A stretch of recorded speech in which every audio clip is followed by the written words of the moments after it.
The date, 12/2/2016. It's bigger than you think. Islam. Give me a minute, I gotta get my phone. It's bigger than you know. Wait a minute, can you, let me get my Philp on live, All right. if you don't mind, just because I told them it was gonna start. So take notes. This is a general statement. I'll repeat this in a minute. That you want to I'm gonna move that. have in this form, or you can modify it, but you must understand the nature of it. You know, like you say, 2 and 2 is 4. 4 times 1 is 4, right? 3 and 1 is 4, which means if you come up with the equation, that's the concept that you must have that's here. Understanding that is bigger than what you know. You wanna say that? Ready, Gia? When I get it on here. Welcome to the house of reawakening minds. Well, I'm sorry, y'all. There's a bunch of people that listen to this all over the world, so I gotta get it, gotta get my live on.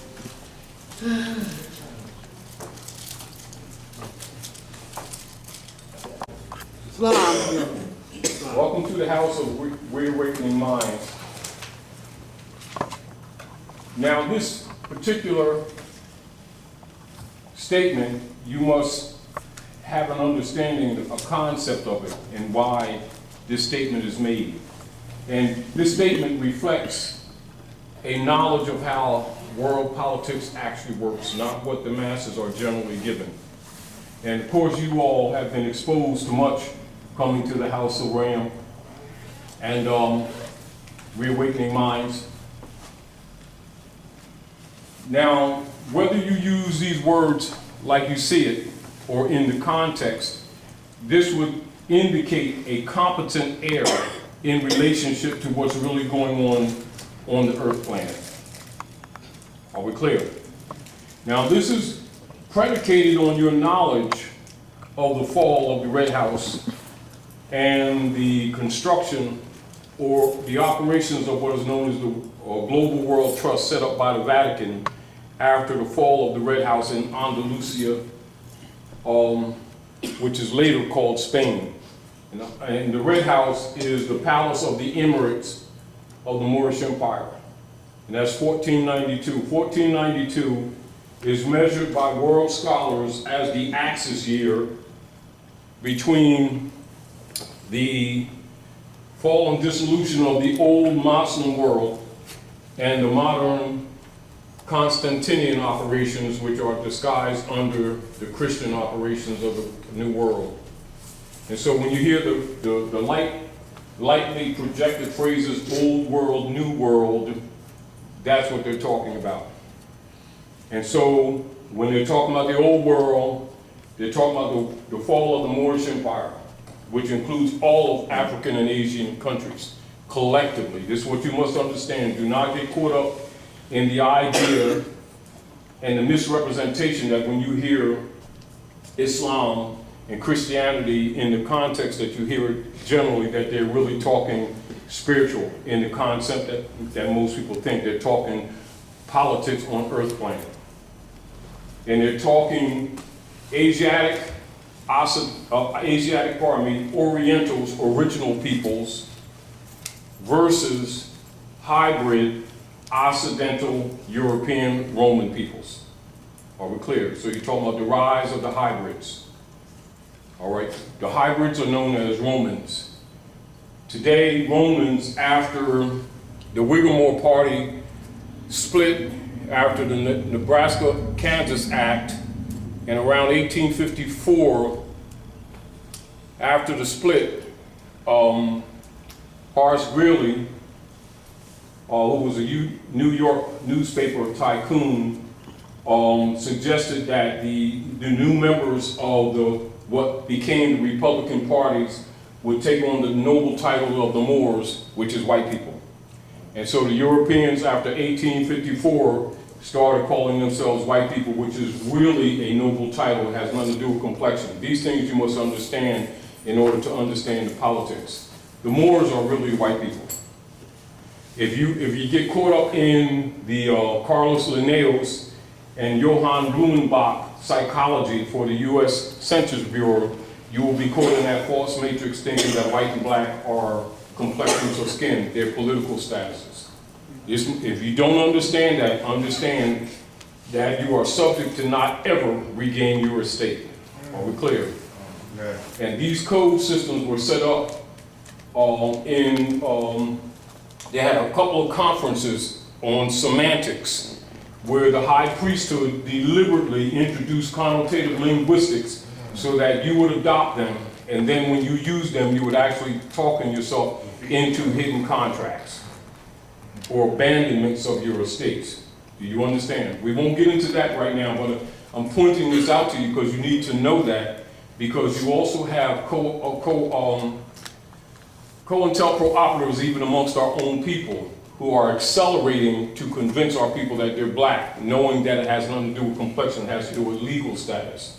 And many of their so-called black organization leaders have a skull and bones agreement called a 501c3 kickback.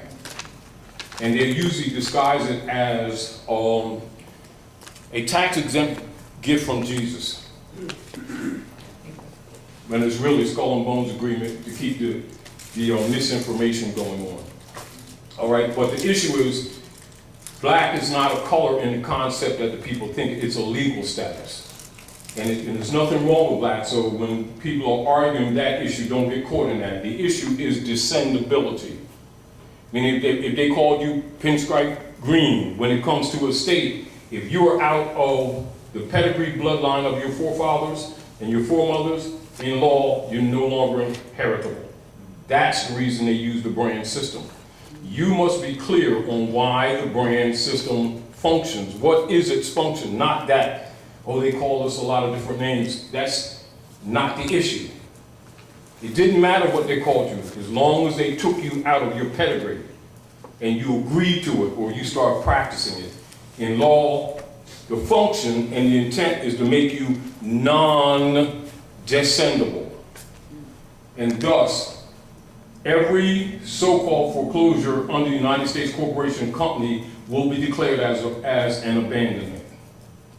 They're talking about abandonment of estate. And so when our people, out of both ignorance with some and out of fear with some and out of compromise with some who agreed to the brand system, were not told and did not know that they were abandoning their estate. Are we clear? And scholars and people that know that what this functional branding, they're actually called nom de guerre. The branding process, what its real function is, never teach what its function is. They'll argue complexions, shades of skin, when it's really descendability. But that's a diversion. And they count on the fact that most people don't know the function of it, and therefore they never suspect that they're being played by their own so-called leaders.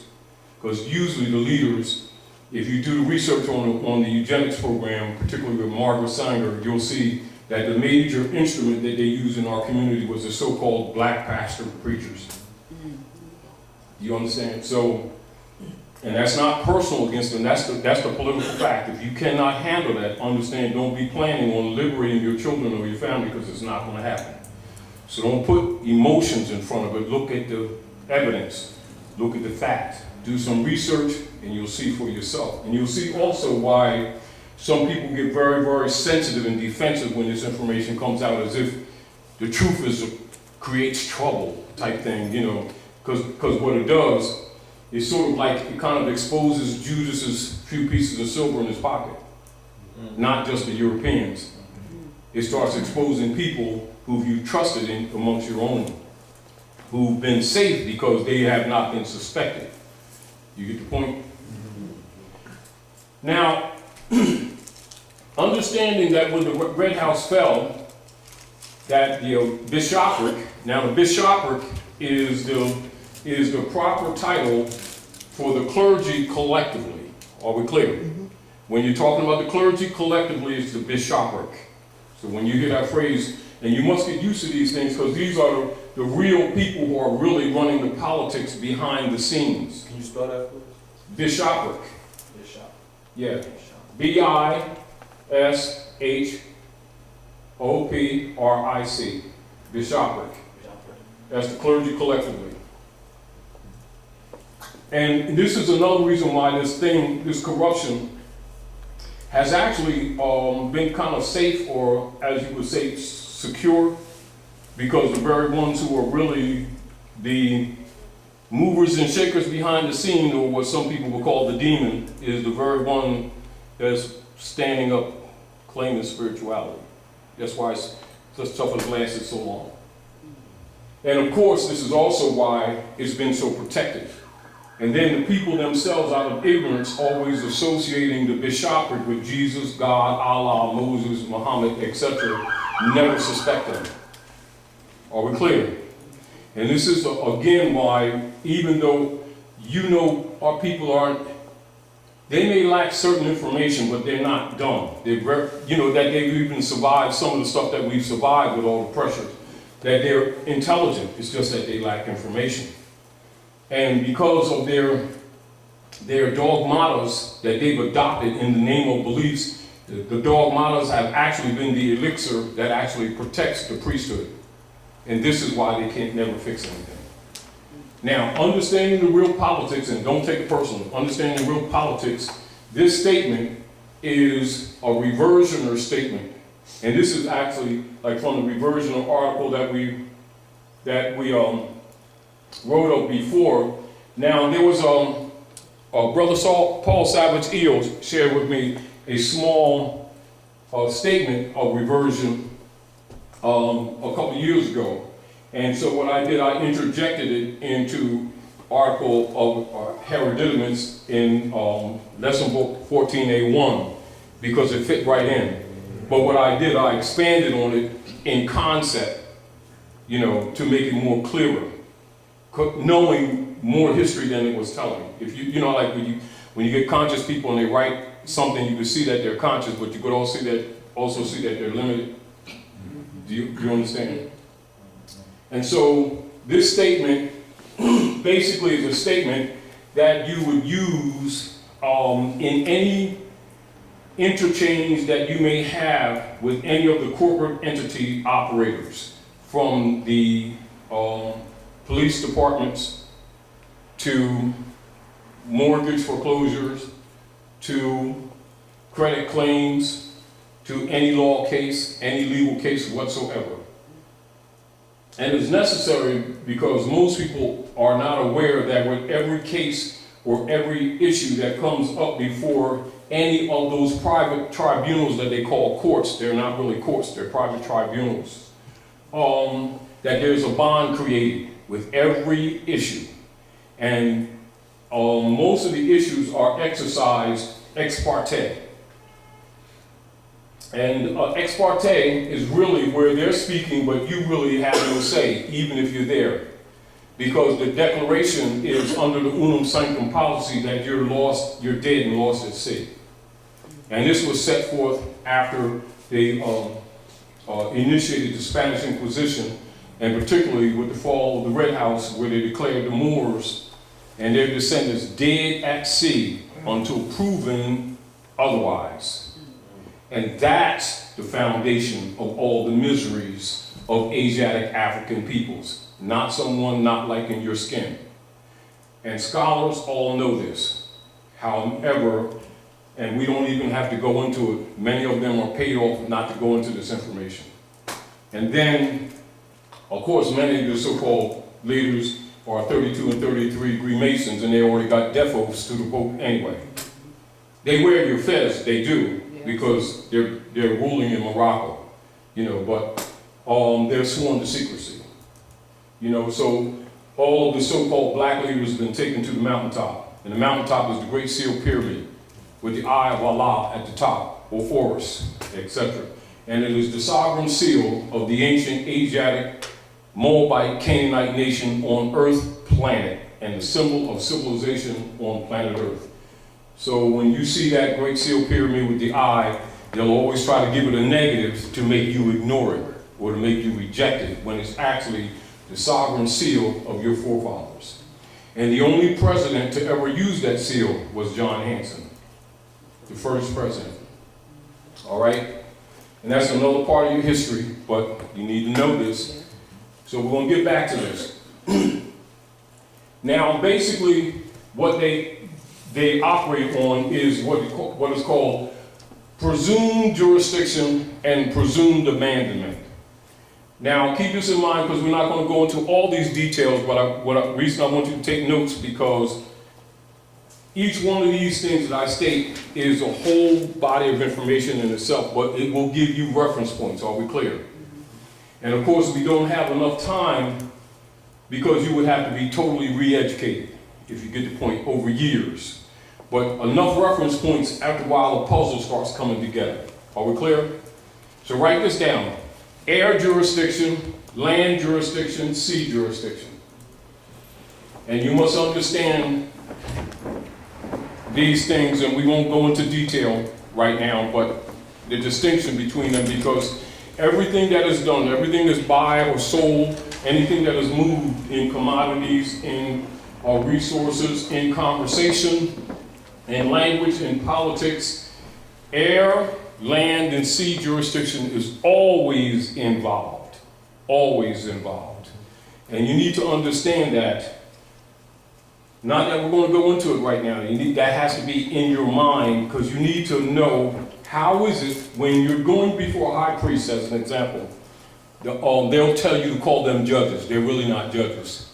They're administrators of the Global World Trust for the Popes of Rome under the Spanish Inquisition, imposturing as judges. Keep this in mind. There's been no lawful judges operating on the land since the coup d'etat of '61. And actually, at the same year that George Washington was appointed, actually, but in fact, since May 10th of 1861, there's been no lawful operations of courts on the land. Are we clear?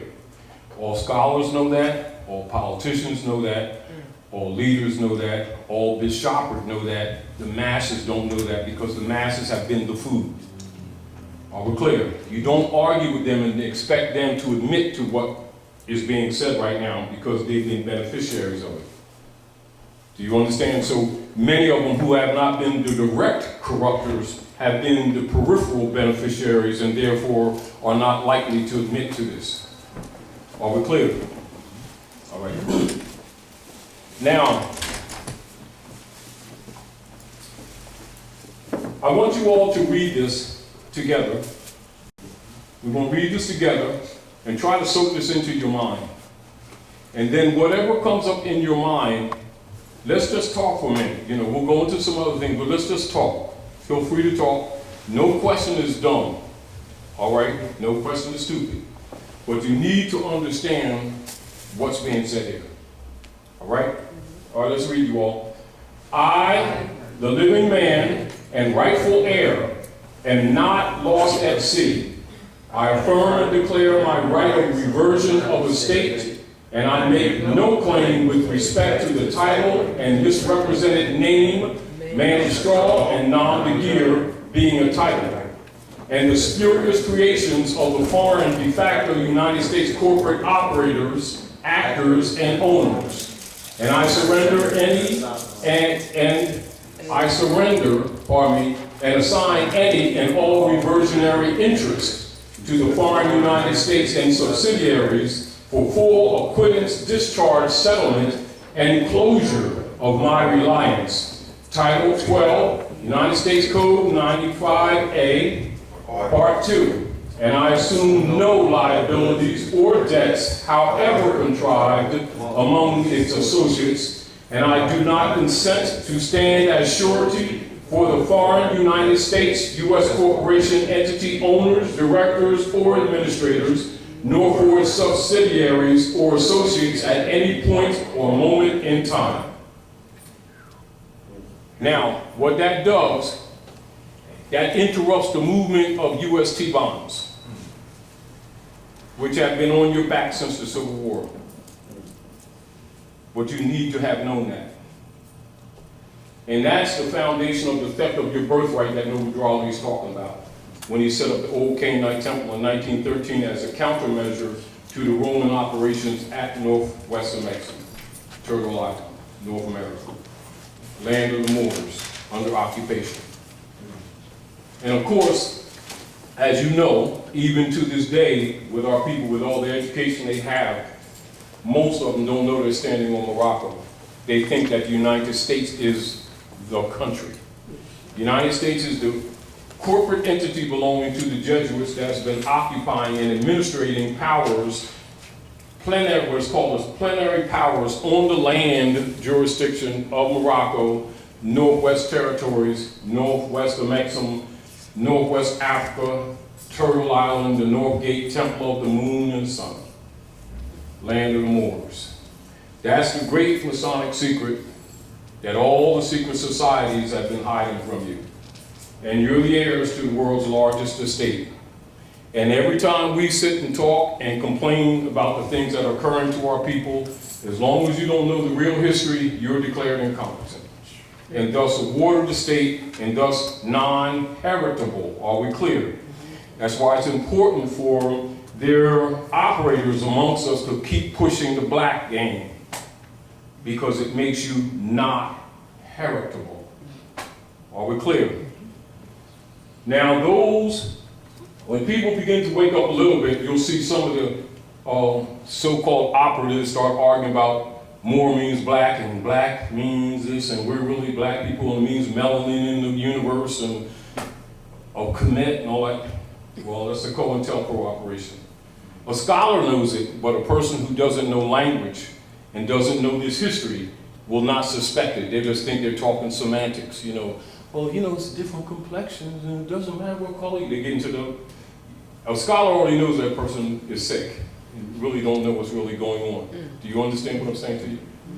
And of course, when people lack information, they have a tendency to get emotional. And then the COINTELPRO operatives will spur arguments and debates against people getting them fight with each other to divert from what's really going on. And that's reversion of a state is really your issue. Not racism, not what color you are, it's your lost estate. That's why you've been poor. That's why you've been struggling. That's why your babies been dying on the street younger and younger. That's why 90% of the people in jail are Asiatic Africans. Because you're the heirs of the estate, and what they want to do is remove you out of circulation. Do you understand? And then to keep you pacified, give you dogma in the name of religion, and then arguing with each other with a bunch of, you know, stick each other, whoever got the best God, love type stuff, which is really hate, you know. And so that maintains the schism. And the schism is the military term they use for divide and conquer. And understand that what I'm telling you, that all of your big time leaders and clergy know this information because they get it in degrees. However, they get a few pieces of silver to keep this stuff going on. And it may be difficult for you to accept that, but grow up and understand that that's how things operate.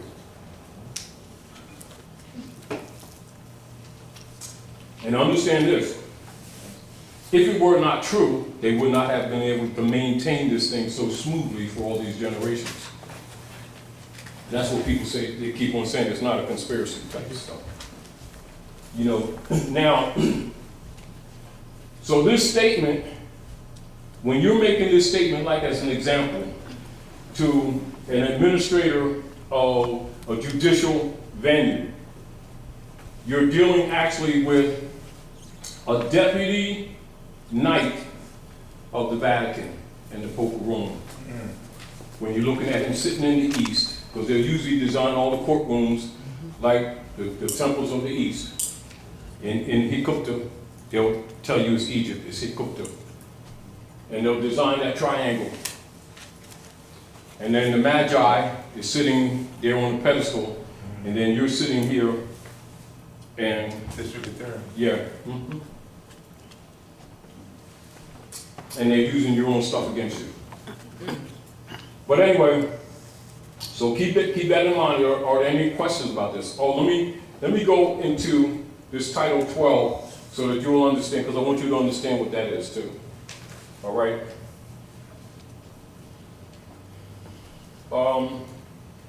Excuse me for a second.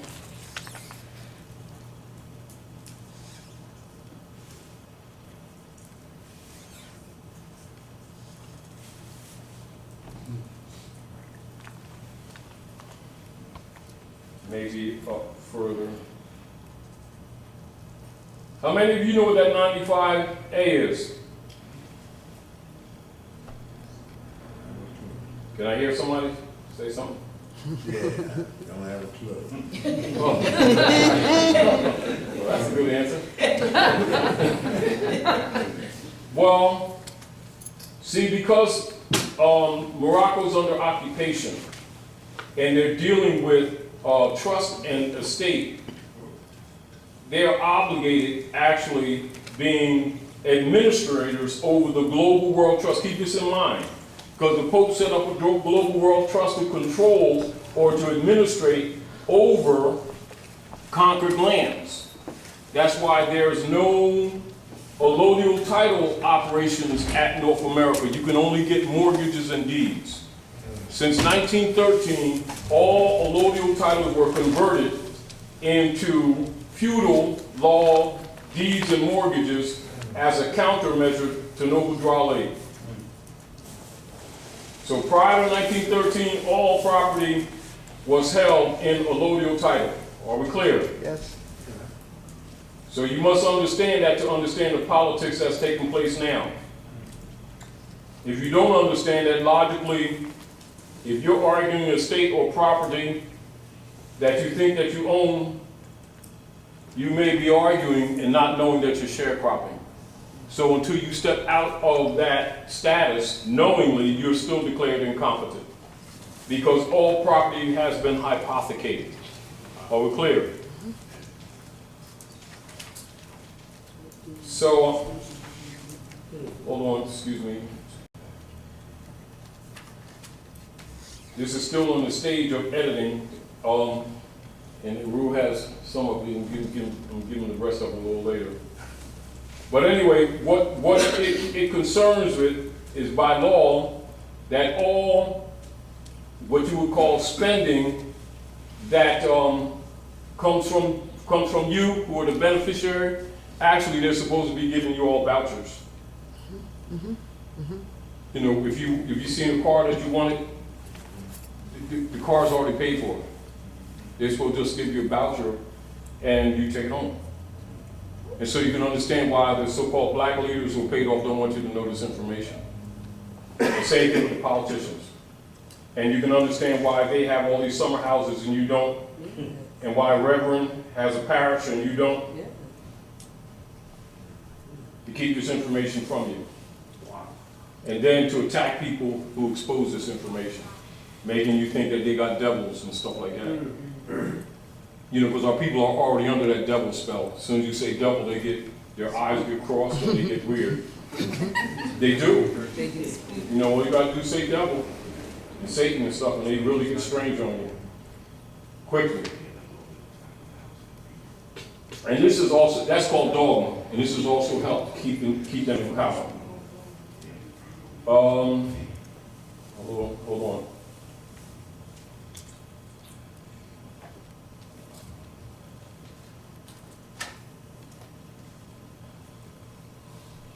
Somebody on the line just said, there goes that Taji guy teaching the people again. Yes.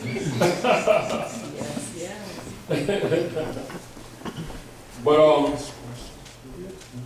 and the other reason why I want you to get used to that statement and get an understanding of that statement, the nature of it, is because if you have the consciousness of it, it will change the atmosphere if you're ever talking to any of them in any legal matter or lawful matter. Because they will recognize that if you knew this much, you know more. It's not good, brother. I have a couple questions. Yeah, we got another mic because we want to make sure that Right there. make sure that It's right beside. Back.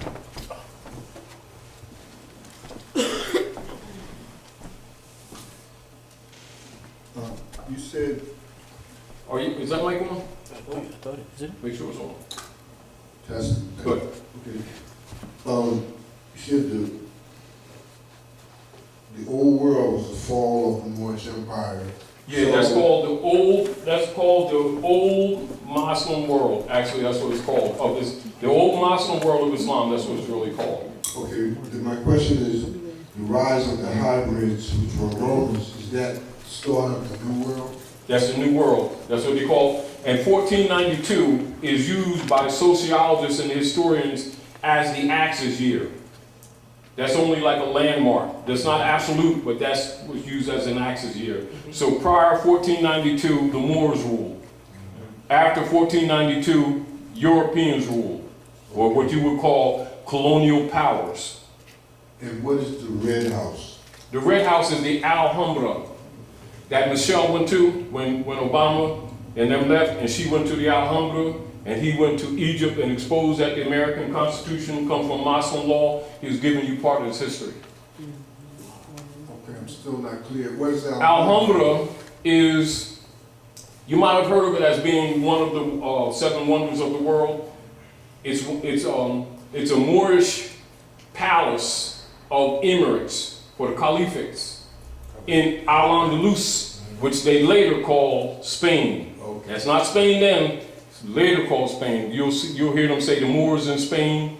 You'll hear about the Renaissance when the Moors went into Europe in the 12th, 13th century to the 16th century, brought the Europeans out of darkness into light, built cathedrals, synagogues, churches, and all your major universities of Europe were built by Moors. Okay. Your forefathers. And after you fall, to block the history out, they branded the Moors Negroes and blacks so they couldn't trace their history. Okay. This is why so-called black leaders keep promoting that black thing to cut you off from your history, not knowing that your history is all over the planet and the knowledge that your forefathers set on earth runs planet earth. And have you rejecting your own knowledge, thinking that's the white man stuff when you're really the white man. And this is how this thing is run. And then that's practiced by so-called Muslims, Christians, and Jews amongst us who've been promoting what they know is a fraud. And got people, you know, with all kind of self-consciousness about complexions and stuff, and they ain't got a damn thing to do with any of it. So they've been keeping us in the dark purposely. Well, that's what your slavery is. And It's mental. What is the coup d'etat of 61? Coup d'etat of 61, in 1861, when we went over this again, but let's talk the history so you'll understand the connections. Abraham Lincoln was a member of the Bar Association. According to fatwa, which is Moorish law, from which the American Constitution is derived, a member of the bar cannot hold an office in the United States or under its jurisdiction because they were deputy knights for the Pope of Rome under the Inquisition to overthrow all republics. That's your secret Treaty of Verona that conjoins Spanish Inquisition operations. That's called your nobility clause, which is original article of Amendment 13 with its 20 sections that all Masons have, all scholars have, but the masses don't get in school. Do you understand? That's called the nobility clause. All right? Now, Lincoln could not run for president of the organic United States, which is the agreement between the Muslims and the Constantinians, tagged in history as Christians. All right? That's to stop the hundreds of years of wars between the Muslim world and the Constantinians, coming from the Punic Wars on up to the Christian Crusades, on up to the Battle of Tours, 732 near Poitiers, France, on up to Lake Michigan of 1812. All these are series of the same war. They're just different generations. Do you understand? Right to the day. Do you understand? Now, to stop the hundreds of years wars, this is where the agreement of the Treaty of Peace and Friendship evolved, which is the world's longest running treaty, which Obama talked about. And that's the treaty that was set up between the Moors and deists, who are known by scholars as the so-called founding fathers. That's Jefferson, Madison, John Adams, Benjamin Franklin, etc. They were deists. They were not Christians. They were deists. Do you understand?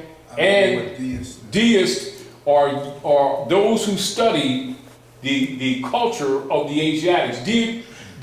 deity is actually derived from deity, which is the proper name of the planet Mercury. The planet Mercury is a communication center for this particular solar system. All right, so now you're going into other history that's not really taught to the masses. And so the communications with all of the other entities, etc., or planets, is where you get the loose term deities, but then you get the monotheistic thought where it says there's only one deity. Yes, because there's only one Mercury. But what they have not told the masses is the anthropomorphic presentment of the science of the universe as religion for children that is not taught to the masses. They're left in the child's degree, which is why the people don't know the science of the universe. So when they're looking at the angels, or what you would call the guardians, they would have them with wings and stuff like that, but that's for children. When you become an adult, you put your childish things away and understand that they're flying crafts. Do you understand? But they kept the adults on the stage of children. And this is what also gave the priesthood the opportunity to keep the masses in the child state of mind and divided against each other, and then they suck on them like vampires. And then they create the mystery devil and tell them their misery is coming from the mystery devil. And then when the prophets come to liberate the people, they murder the prophets and then accuse the mystery devil of it. And this has been going on for quite a few generations. One more question. Yes. What are U.S. T-bonds? T-bonds, well, I'm finished telling you the story. Okay.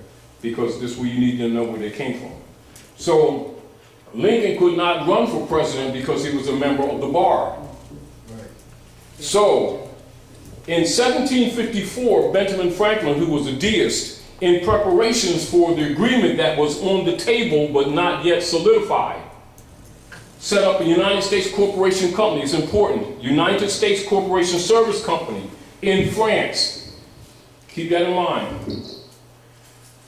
And this history, you can see this history is done, because if you don't know this history, you cannot know the politics. When you hear people talking about, Trump, Hillary, Bush, Obama, any so-called administrator or praetor at North America called president, they're really praetors, right? If they don't know this history, it's impossible for them to be cognizant on the politics. This is why the politicians can do all the dirt they do, because they know these people are totally miseducated and have the mentality of children by design. By design. Are we clear? And can at any time and at all times be declared incompetent. Now, all right, now let me finish so you'll understand. So Lincoln could not run for president for the organic agreement on the land jurisdiction. So they ran him for president on the United States Service Company that was promised the contracts to do what you call temporal governmental operations and services on the organic land, though it was registered in France. Are we clear? It's a private corporation that belonged to Benjamin Franklin. Are we clear? So it's not to be confused with Societas Republica Americanos, which you come to know as the United States Republic at North America. Do you understand? Now, they ran Lincoln on that platform because that would give him the advantage of controlling the enumerating powers on the land jurisdiction. Are we clear? All right. Didn't take long for Lincoln to recognize that they were using him to undermine the Republic. Are we clear? Under their secret Treaty of Verona, of which him being a member of the bar logically would technically have allegiance to. He went about the business of preserving the Republic, so he deliberately bankrupted that United States Service Corporation in France. That put a target on his back. Are we clear?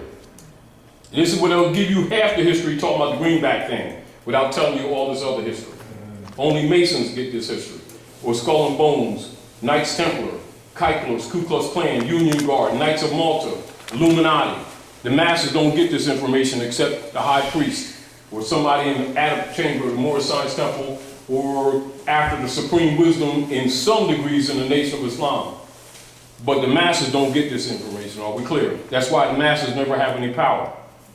They're just believers and they're followers, they pay all the bills and get screwed all the time. Do you understand? Now let me finish telling you, because I'll probably answer some more of your questions too. So they ran Lincoln for president on that corporate entity in France. Upon recognizing that he knew he was going to be assassinated after that. That was already in the works. Was no doubt about it. It's just a matter of when. It wasn't a matter of if. Are we clear? He did a couple of cases making the distinction between Moors, Negroes, and blacks being people of the same blood, different legal status. Are we clear? That put a target on his back. Then he did a case with Charles Chinoquet, who was a member of Opus Dei. That's one of your secret orders in the Vatican. That put a target on his back. So he did the Emancipation Proclamation to undermine them again, because they were doing this go west young man stealing all of our land. And then with already put into the works for a restoration of the estates back to the descendants or the Moors. This is why you see them dressing Lincoln in Moorish clothes in 1800s. When he was running for president, you see him have pantaloons, bolero, the double sword, etc., curly hair. That's making mockery of him because he was countering them. So the Emancipation Proclamation was also projected plans for restoration of the estates that were being hypothecated, all right? So they modified the Emancipation Proclamation 3 times before they issued it in '65. Then they murdered him, got him out of the way. But the Freedmen's Bureau that was already set was opened up in 1865. Every man, every woman, and every child was going to get a minimum of 40 acres and a mule, plus finances for all structures and maintenance, and enough finance to build back up all that they lost, which means they would have backup so that they would not fail. So they squandered the Bureau. It's called the Bureau of Refugees, Freedmen, and Abandoned Lands. That's the proper name. They squandered it, closed it up, and in 1868, they gave that United States Corporation Company in France that Lincoln bankrupted the quality of person, quote unquote person. Are we clear? And then they created a double stock trust so that they could convert the estate of the descendants of the Moors to that corporation entity in France that Lincoln bankrupted. And upon that, they created the U.S. T-bonds. And that's the beginning of the fictional argument of the United States being a nation, which it never was.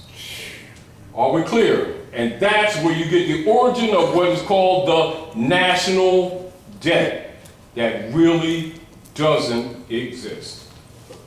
And thus, the theft of your birthright. Upon understanding that knowledge, now you understand why Noble Raleigh in 1913 set up the old Canaanite temple for the enforcement of the Constitution and the treaty and the restoration of the rightful heirs to their estate, thus nationalization. And that's why the United States Corporation Company collapsed in 1913, and that's why Woodrow Wilson met with the bankers from England and Jesuit order off Jekyll Island and sold the government and set up another United States Corporation shell in Puerto Rico, and then there's another story, but there you go, that's the origin of your UST bonds since the Civil War, and all of them is on your back. Do the clergy and our so-called leaders that keep us in the dark, do they benefit from? That's what a 501c3 is for. That was set up by Skull and Bones member Lyndon Baines Johnson after they murdered Kennedy for trying to counter the same thing that Lincoln did with Executive Order, I think is 11110. And that's the restoration of Article 1, Section 10 to the American Constitution as a countermeasure to the coup d'etat of 1861. 11 days later, he was dead. Okay. So, I mean, like you say, so suppose, in theory, we're supposed to be able to walk into a car dealership and get a voucher. Do they? This is the point. No, this is the point. You're the heirs to the world's largest estate. You're disallowed to handle any money because they came here to steal our gold and silver. And they created what is called debt notes on their private T-bonds. But by being administrators of the World Global Trust and we being the rightful heirs, when we need something, it's supposed to be given to you. Because it's already yours. 10 times over. They couldn't give you enough. No, there's nothing that they can give you that will begin to meet what is already yours. That's what I'm getting at. I'm telling you what's supposed to be, and that's what that 95A is. Okay. That all the debts are supposed to be discharged by those trustees, which is the United States Service Corporation. Some people that know a little bit of this information, this is where you get people talking about discharge and acceptance for value. That's a peripheral look at this information without having a solid background. And upon a challenge, the magistrate can